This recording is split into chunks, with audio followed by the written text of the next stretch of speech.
Que faut-il penser de Badoo aujourd'hui? Est-ce que c'est un site de rencontre qui vaut encore la peine d'être utilisé ou c'est juste devenu une énorme pompe à fric pleine de publicité, de bugs et d'incohérences?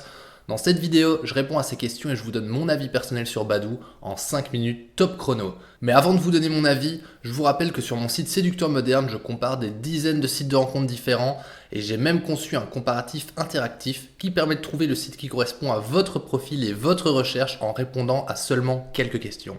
Je vous mets tous les liens en description, n'hésitez pas à aller voir. Alors, qu'est-ce qu'il faut penser de Badoo? Je vais commencer par vous donner les points négatifs, puis les points positifs, et enfin je vous donnerai mon avis et ma note globale à propos du site. On commence donc par les inconvénients. Le premier inconvénient que je dirais, c'est que c'est une plateforme qui a eu du mal à se renouveler et à rester consistante dans le temps. Ça a été un des premiers sites de rencontres en France, au départ avec un système de rencontres catalogue, comme ça se faisait énormément à l'époque, tous les sites faisaient ça. Une rencontre catalogue, c'est-à-dire que tous les profils sont présentés sur une même page et qu'on peut discuter globalement avec qui on veut.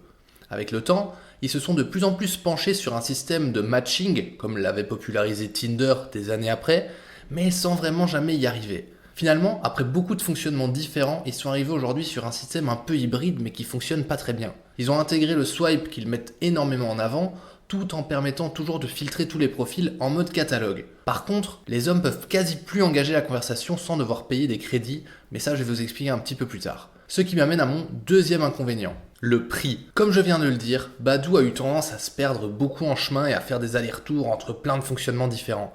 Aujourd'hui, l'appli propose un abonnement premium et un abonnement premium plus. 2 abonnements et 2 abonnements inutiles. Le premium commence à 18€ par mois et le premium plus à 45€ par mois. C'est extrêmement cher et comme je viens de le dire, ils servent pas à grand chose. Globalement, le premium permet de liker en illimité et de plus avoir de pub, c'est plus ou moins tout. Et le premium plus, c'est la même chose, sauf qu'il inclut 2 conversations par semaine. C'est-à-dire engager 2 conversations par semaine sur un site qui avant permettait de contacter n'importe qui. Du coup, troisième inconvénient, les crédits. C'est la solution qu'a trouvé Badoo ces dernières années pour empêcher les hommes de trop parler aux femmes et pour bloquer les conversations sans match, pour justement essayer de faire que les gens matchent pour parler et utilisent plus le système de swipe. Avant, on pouvait parler à qui on voulait. Puis petit à petit, pour certains profils, il a fallu commencer à payer des crédits. Je me rends compte que ça paraît peut-être incompréhensible aux gens qui connaissent pas Badoo et qui n'ont jamais utilisé le site, mais en fait quand on clique sur un profil, sur la page des profils, on peut soit entamer une conversation comme on voit sur l'image que je vous montre ici, avec la barre de conversation en bas où on peut envoyer un message très facilement, soit on peut ouvrir un profil, je vous montre aussi une image, où il n'y a pas cette petite barre, il y a juste l'icône conversation, et quand on clique sur l'icône, on voit qu'on doit payer des crédits si on a envie de discuter avec la personne et qu'on n'a pas matché au préalable avec elle. C'est pas sur tous les profils, et c'est assez étrange pour être honnête. Il n'y a pas vraiment de catégorisation officielle de quels profils sont gratuits, quels profils sont payants, c'est même super bizarre de le dire comme ça. Ça dépend de plusieurs éléments. Le plus important, c'est un peu spécial, mais c'est la désirabilité du profil de la fille. Parce que oui, il faut savoir que ce problème n'est que dans le sens des hommes vers les femmes. Les femmes, elles, peuvent contacter n'importe quels hommes gratuitement avec la barre de conversation comme je vous ai montré sur l'image. Ça dépend aussi du nombre de conversations qu'on a déjà ouvert, parce que si on en a ouvert trop, entre guillemets, l'appli nous freine un petit peu.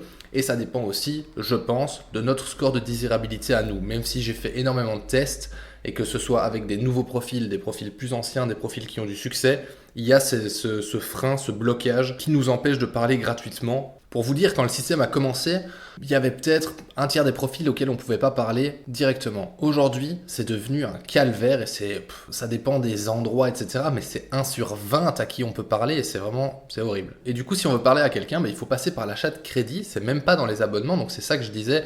L'abonnement Premium Plus qui coûte 45€ par mois permet d'ouvrir 2 conversations par semaine, donc 2 par 7 jours, ce qui est rien du tout.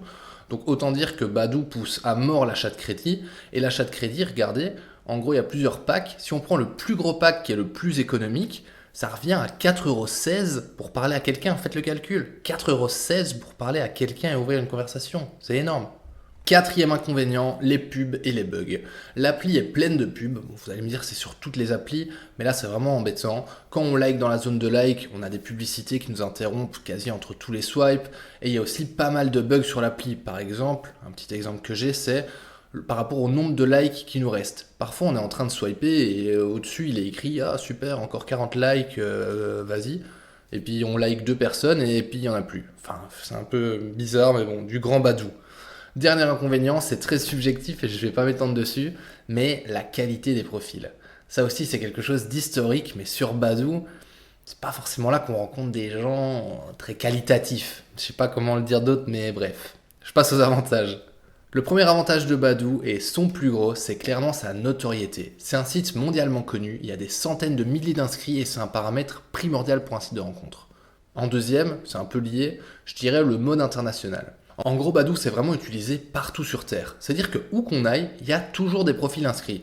Ça permet donc de faire du repérage à l'étranger, et si on voyage beaucoup ou qu'on déménage souvent, je vous garantis que c'est trop bien. Troisième avantage, c'est cet aspect de rencontre catalogue. Même si c'est un système qui se meurt un peu et qui est de plus en plus inutilisable, c'est quand même cool de pouvoir filtrer des profils et de les voir tous sans que ce soit un à un comme sur Tinder ou les autres applications, liker qui on veut et parler plus ou moins avec qui on veut, mais bon, comme on l'a vu avant, ça devient vraiment très limité. Mais jusqu'ici, c'était quand même un gros avantage. Et c'est déjà tout pour les avantages de Badoo. Avant de vous donner ma note finale, pensez à mettre un pouce bleu sous cette vidéo si vous l'avez appréciée et abonnez-vous à la chaîne si le sujet des sites de rencontres et de la séduction en général vous intéresse. En résumé, si je devais donner une note globale à Badoo, ce serait un 4 sur 10. C'est une appli historique sur laquelle j'ai passé tellement de temps que je peux pas cracher dans la soupe. Mais ce système de crédit et de personnes à qui on peut plus parler, c'est vraiment devenu insupportable. En fait, aujourd'hui, on pourrait clairement trouver ça normal de ne pas pouvoir parler à quelqu'un sans matcher, c'est ce que fait toutes les applis de rencontre. Mais le problème, c'est que ça a toujours été l'essence même et la proposition de valeur de Badoo. À la fois, aujourd'hui, ils essaient de maintenir cet aspect qu'ils avaient depuis toujours, mais en le limitant de plus en plus et en le rendant payant, c'est ça qui est énervant. Soit ils maintiennent ces contacts sans match en mode catalogue, soit ils passent à un système de matching comme Tinder, où on peut plus parler qu'à nos matchs, mais cette espèce d'entre-deux, c'est vraiment frustrant. On verra comment va évoluer Badoo avec le temps. Personnellement, j'ai toujours un compte, même si je l'utilise vraiment de moins en moins, au détriment d'autres applications ou de sites comme par exemple Mythic, qui a su bien mieux rebondir alors qu'il date de autant de temps que Badoo. N'hésitez pas à visiter séducteurmoderne.com et dites-moi en commentaire votre avis à vous sur Badoo.